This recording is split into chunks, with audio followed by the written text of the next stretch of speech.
Hello friends, स्वागत है आपका हमारे चैनल पर जिसका नाम है पृथ्वी स्टडी पॉइंट। क्लास है इंजीनियरिंग की, सब्जेक्ट है इंडस्ट्रियल इंजीनियरिंग और टॉपिक है प्रोडक्टिविटी मेजर्स। ठीक है, इस टॉपिक में हम काइंड ऑफ प्रोडक्टिविटी मेजर्स पढ़ने वाले हैं, जिसमें सबसे पहला है पार्शियल प्रोडक्टिविटी। ठीक है, तो आप इसका फॉर्मूला देख रहे हैं, लिखा है output upon one factor of input, यानी कि आउटपुट में एक एक करके अलग अलग इनपुट फैक्टर लिए जाएंगे, जैसे मटेरियल हो गया, लेबर हो गया, ठीक है, एनर्जी हो गया, तो उसी के हिसाब से इसके प्रोडक्टिविटी के टाइप आ जाएंगे। ठीक है, देखिए some of the frequently measured partial productivity measure are, जैसे सबसे पहला आ गया लेबर प्रोडक्टिविटी। तो अभी मैंने आपको बताया जैसे लेबर प्रोडक्टिविटी में total output upon labour input, यहाँ पे जो लेबर इनपुट है बच्चों वो लेबर आवर्स में लिया जाएगा, मतलब वो बंदे कितनी देर काम कर रहे हैं। ठीक है, तो ये हो जाएगी आपकी लेबर प्रोडक्टिविटी। ऐसे ही नेक्स्ट है direct labour cost productivity. Direct labour cost productivity में क्या होगा, total output upon labour cost आ जाएगी। जैसे लेबर प्रोडक्टिविटी में लेबर इनपुट आवर के टर्म्स में है, और डायरेक्ट लेबर कॉस्ट प्रोडक्टिविटी में जो लेबर इनपुट होगा वो कॉस्ट के टर्म में होगा। ठीक है, जितनी उनकी वेजेस जा रहे हैं, मजदूरी जा रही है, उस हिसाब से। ठीक है, अगला लेते हैं बच्चों। अगला है कैपिटल प्रोडक्टिविटी। इसमें आ जाएगा आपका total output upon capital input, मतलब आपने कैपिटल जो भी इन्वेस्ट किया है ना, इंडस्ट्री तैयार की है, ज़मीन खरीदी है, उसमें आपने कितना खर्च किया, वो कैपिटल इनपुट हो जाएगा। अच्छा, इस वीडियो के लास्ट में एक एग्जाम्पल भी है जिसमें सारे प्रोडक्टिविटी जो है वो उनको एक मतलब न्यूमेरिकल सा है, उसको सॉल्व करके दिखा रखा है। ठीक है, तो वहाँ पे भी आप समझ सकते हैं कि इन प्रोडक्टिविटी मेज़र करने से हमें क्या फ़ायदा मिलता है। ठीक है, और हम ये मेज़रमेंट करते क्यों हैं। नेक्स्ट आ रहा है बच्चों रॉ मटेरियल प्रोडक्टिविटी। इसमें भी ऐसे ही हो जाएगा, material productivity total output upon material input. Output देखिए, आप आउटपुट में टोटल आउटपुट अपना रख रहे हैं ऊपर, सिर्फ इनपुट आपके चेंज हो रहे हैं, यही पार्शियल प्रोडक्टिविटी है। ठीक है, कभी आप कैपिटल ले रहे हैं, कैपिटल के रिगार्डिंग आप प्रोडक्टिविटी निकाल रहे हैं, अब आप मटेरियल के रिगार्डिंग प्रोडक्टिविटी निकाल रहे हैं, तो मटेरियल इनपुट जितने का भी मटेरियल आपने खरीदा है वो खर्चे नीचे आ जाएंगे। ठीक है, अगला आ रहा है बच्चों एनर्जी प्रोडक्टिविटी। एनर्जी प्रोडक्टिविटी यही है कि total output upon energy input, जो भी आप एनर्जी खर्च कर रहे हैं, मतलब इलेक्ट्रिकल एनर्जी हो गया, ठीक है, आपकी बिजली सप्लाई है, जनरेटर चल रहा है, डीजल आ रहा है, ठीक, इस तरीके के जो कंजप्शन है वो आपके एनर्जी इनपुट में आ जाएंगे। ठीक है बच्चों, तो ये पहला वाला तो था पार्शियल प्रोडक्टिविटी, ये तो हो गया कंप्लीट। अब चलते हैं सेकंड नंबर पर, जो है टोटल फैक्टर प्रोडक्टिविटी मेजर। अब टोटल फैक्टर प्रोडक्टिविटी मेजर में क्या चीज़ है, जरा ध्यान से देखिएगा बच्चों। It is the ratio of net output to the sum of associated labour and capital input. इसमें क्या है, टोटल आउटपुट ऊपर नहीं लेना है, नेट आउटपुट लेना है, और अपॉन में सारे इनपुट नहीं लेने हैं, सिर्फ लेबर और कैपिटल इनपुट लेने हैं।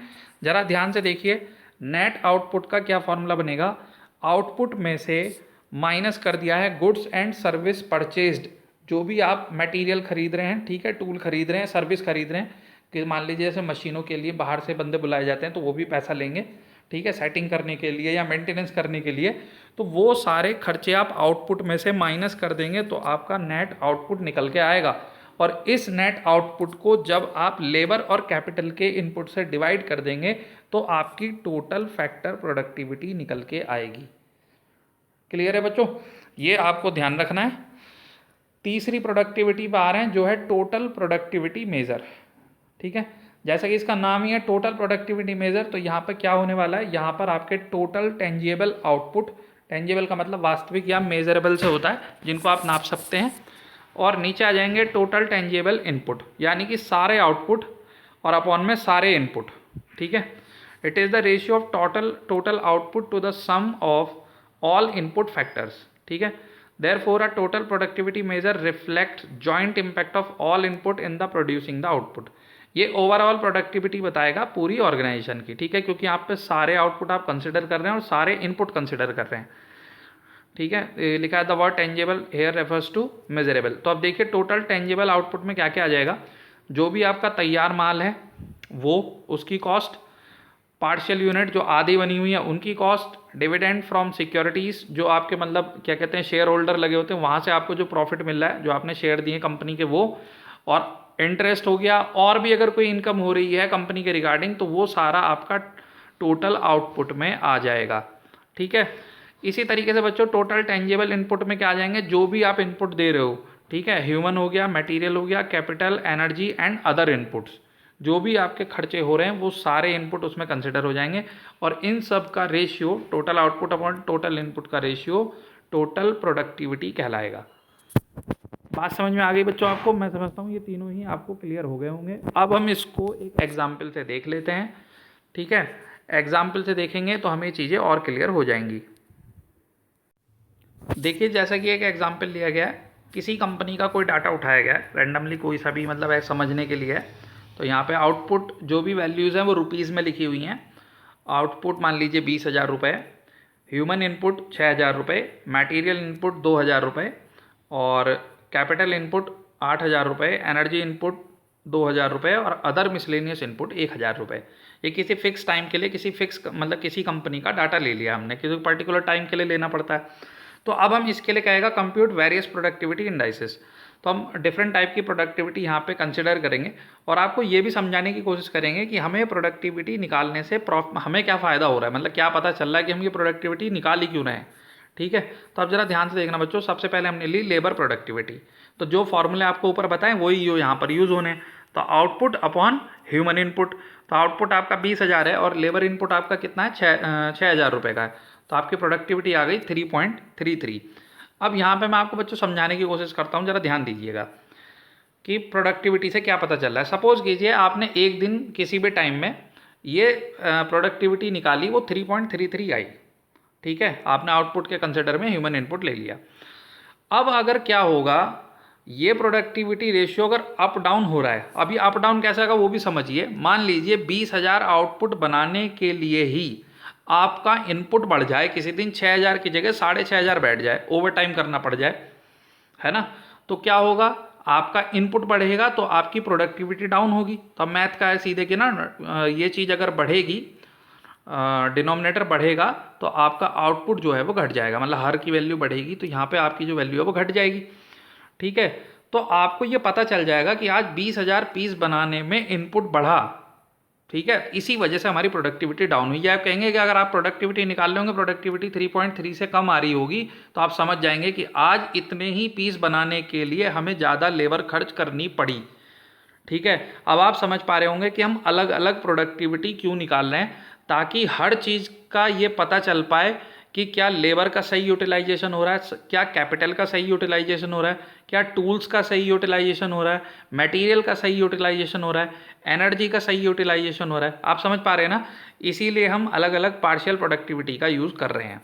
जैसे कैपिटल प्रोडक्टिविटी है, आउटपुट अपॉन कैपिटल इनपुट। तो ये 20,000 हो गया, कैपिटल इनपुट आपका जो 8,000 रुपये है वो आप देख सकते हैं वहाँ से। तो यहाँ से आपकी प्रोडक्टिविटी 2.5 आ जाएगी, ठीक है। ये कैपिटल में ये भी हो जाएगा कि जैसे कुछ मान लीजिए अगर आपकी कंपनी लीज पे है, मतलब जो जगह है आपकी या किराए पे चल रही है, आप उसका रेंट देते हैं, तो उस तरीके के आपके खर्चे हो जाएंगे, ठीक है। तीसरा आ जा रहा है material productivity, output upon material input. तो 20,000 आपका आउटपुट सेम ही चलता रहेगा, मटेरियल इनपुट आप देख लीजिए कितना है, 2,000 रुपये। तो 2,000 हो गया, प्रोडक्टिविटी आ गई 10। इसी तरीके से अगर मान लीजिए यहाँ पे भी सेम चीज़ है कि 20,000 पीस बनाने में 2,000 का मटेरियल इनपुट खर्च हो रहा है किसी समय में, और अगर किसी दिन ये प्रोडक्टिविटी डाउन हुई तो इससे आपको ये पता चल जाएगा कि आपका यहाँ मटेरियल ज़्यादा खर्च हुआ है ना, तभी तो आपकी प्रोडक्टिविटी डाउन हुई मटेरियल की। मटेरियल ज़्यादा खर्च होने का मतलब ये है या तो ऑपरेटर ने उसको कुछ मतलब उसमें रिजेक्शन बढ़े, ठीक है, कि रिजेक्शन बढ़े, उसमें कमियां बढ़ी तो पीस ज़्यादा इस्तेमाल करने पड़ गए, या आपके रॉ मटेरियल की क्वालिटी ख़राब आ रही है इसलिए आपको ज़्यादा यूज़ करना पड़ रहा है। तो इस छोटे से इंडेक्स से आपको बहुत सारी चीज़ें हाईलाइट हो रही हैं, ठीक है। आपको पता चल पा रहा है कि मेरे कौन से पॉइंट पे, मतलब मटेरियल पे या ह्यूमन पे, कहाँ पे गड़बड़ चल रही है कंपनी में और कहाँ पे इम्प्रूवमेंट की ज़रूरत है, ठीक है बच्चों। ऐसे ही फोर्थ पॉइंट है एनर्जी प्रोडक्टिविटी, जिसमें आउटपुट अपॉन एनर्जी इनपुट ले लेंगे। सेम चीज़ है, आउटपुट में 20,000 रहेगा, एनर्जी इनपुट आपका कितना था वो आप देख सकते हैं, 2,000 रुपये। तो 2,000 लिखा, आपकी ये आ गई 10। अच्छा, सेम चीज़ यहीं पे आ रही है बच्चों, एनर्जी इनपुट भी उसी तरीके से काम करता है। मान लीजिए आपकी कोई मशीन है, ठीक है, जो भी आपकी मशीनों का उनका खर्चा आ रहा है, बिजली का आ रहा है या तेल का आ रहा है, ठीक है, तो वो खर्चा आप यहाँ पे देखते चले आ रहे हैं, आपकी एनर्जी की प्रोडक्टिविटी 10 आ रही है। अगर किसी दिन ये प्रोडक्टिविटी 9 या 8 रह गई तो आपको पता चलेगा कि आपका एनर्जी इनपुट बढ़ा। एनर्जी इनपुट बढ़ने का आप रीज़न ढूंढोगे कि वहाँ पे या तो ये हो सकता है कि किसी बंदे ने रीवर्क ना करा हो, मतलब रीवर्क होते हैं, रिजेक्शन होते हैं कि एक ही पीस पे दो बार काम करना पड़ जाए, हो जाता है ऐसा कभी कभी भी इंडस्ट्री में। तो यानी कि मशीन वहाँ दोबारा चलानी पड़ गई उतने ही पीस बनाने के लिए, तो वहाँ पे आपकी इलेक्ट्रिसिटी कंजप्शन बढ़ी। दूसरी चीज़, हो सकता है कोई मशीन ऐसी हो जो एक्स्ट्रा बिजली कंज्यूम कर रही हो, एक्स्ट्रा लाइट कंज्यूम कर रही हो, ठीक है, उसमें कुछ सुधार की ज़रूरत है या कुछ उसमें रिपेयर की ज़रूरत है, ठीक है, या आपका जो जनरेटर है इंडस्ट्री में लगा हुआ है उसकी सर्विस नहीं हुई है, वो उसने डीजल की खपत बढ़ा दी है, ठीक है, तो वो कुछ भी रीज़न हो सकता है। बहरहाल अगर आपके एनर्जी का इनपुट बढ़ रहा है उन सेम आउटपुट के लिए, तो आप समझ जाएंगे कि आपकी प्रोडक्टिविटी डाउन हो रही है और आपको यहाँ सुधार की ज़रूरत है। मैं समझता हूँ बच्चों अब आपको ये समझ में आ गया होगा कि ये अलग अलग प्रोडक्टिविटी, पार्शियल प्रोडक्टिविटी क्यों यूज़फुल है, ठीक है। अब आगे बढ़ते हैं। अब दो प्रोडक्टिविटी और आपको तीन बताई थी ना, partial productivity, total factor productivity और टोटल प्रोडक्टिविटी। तो अब ये टोटल प्रोडक्टिविटी देख लीजिए, जिसमें आ जाएगा total output upon total input. तो टोटल आउटपुट आपका 20,000 है, वो तो आपको पता है। टोटल इनपुट में क्या आता है आपको सब पता है, ह्यूमन कैपिटल, लेबर, ठीक है, और एनर्जी और अदर। हो सकता है मैंने बोलने में एक दो इधर कर दिया हो, वो आप यहाँ से देख लेंगे ऊपर, मतलब जो भी आपके इनपुट थे, ह्यूमन मटेरियल, कैपिटल, एनर्जी और अदर। तो जब आप ये सारे नीचे इसमें रख देंगे तो इसका टोटल आ रहा है 19,000, ठीक है। तो ओवरऑल जो प्रोडक्टिविटी आई वो 1.0526 ये कैलकुलेट करके आपकी आ जाएगी, ठीक है बच्चों। और लास्ट आते हैं टोटल फैक्टर प्रोडक्टिविटी। यह भी मैंने आपको बताया था, टोटल फैक्टर प्रोडक्टिविटी में क्या होता है, ऊपर नेट आउटपुट लिया जाता है, नीचे सिर्फ लेबर और कैपिटल लिए जाते हैं इनपुट में, ठीक है। नेट आउटपुट निकालने के लिए आपको बताया था फॉर्मूला वहाँ पे भी कि output minus goods and service purchased, ठीक है। तो उसके लिए हमने यहाँ कंडीशन ली है, या तो दी भी हो सकती है, मान सकते हैं कि एज्यूम कंपनी परचेज, लिखा है कि all it's material and service including energy, machine and equipment. मान लिया हमने कि जो कंपनी है वो मटेरियल, एनर्जी, ठीक है, सर्विस, मशीन सब खरीदती है। और एज्यूम क्या करना, ज़्यादातर केस में होता ही यही है, मटेरियल भी खरीदना ही पड़ता है, रॉ मटेरियल, सर्विस भी लेनी पड़ती है, एनर्जी भी लेनी पड़ती है, ठीक है, मशीन्स भी लेनी होती है, टूल्स भी लेने होते हैं, ये सब चीज़ खरीदने ही पड़ते हैं। तो ये क्या होगा, आप इसका जब नेट आउटपुट निकालेंगे तो आउटपुट में से इसको माइनस कर देंगे। देखो लिखा है ना गुड्स एंड सर्विस परचेस्ड, तो इसमें आपके क्या क्या आ रहे हैं, मटेरियल आ रहा है, कैपिटल आ रहा है, एनर्जी आ रहा है, अदर आ रहा है, ह्यूमन नहीं लेंगे यहाँ पे, ठीक है। तो ये आपने यहाँ पे ये सारी चीज़ें टोटल करके माइनस कर दिया तो आपको 7,000 आ गया। तो अब जब प्रोडक्टिविटी निकालेंगे, टोटल फैक्टर प्रोडक्टिविटी, तो आपको net output upon labour and capital input लेना है। तो नेट आउटपुट आपका हो गया 7,000, लेबर आपकी थी 6,000 की और कैपिटल इनपुट था 8,000 का। ये आप देख सकते हैं ऊपर, ये एक एग्जाम्पल लेके, वैल्यू कुछ भी हो सकती हैं। ये रहा देखो, लेबर ह्यूमन इनपुट 6,000 और कैपिटल इनपुट 8,000। तो उस हिसाब से हम जब यहाँ वैल्यू रखेंगे तो नीचे आ जाएगा 14,000 और इसको सॉल्व करेंगे तो आ जाएगा 0.5, ठीक है बच्चों। तो आपने तीनों productivity, partial productivity, total productivity और टोटल फैक्टर प्रोडक्टिविटी, तीनों निकालना सीख लिया, तीनों की डेफिनेशन देख ली और एक एग्जाम्पल देख लिया, ठीक है। उम्मीद करता हूँ बच्चों आपको टॉपिक समझ में आ गया होगा। टॉपिक समझ में आया हो तो बच्चों कह रहा हूँ अपने फ्रेंड्स के साथ शेयर करें, ठीक है। और जिन्हें वीडियो अच्छी लगी हो वीडियो लाइक भी करें, और जो चैनल पर नए हैं वो चैनल को सब्सक्राइब करें। मिलेंगे नेक्स्ट क्लास में नए टॉपिक के साथ, तब तक पढ़ते रहिए, खुश रहिए।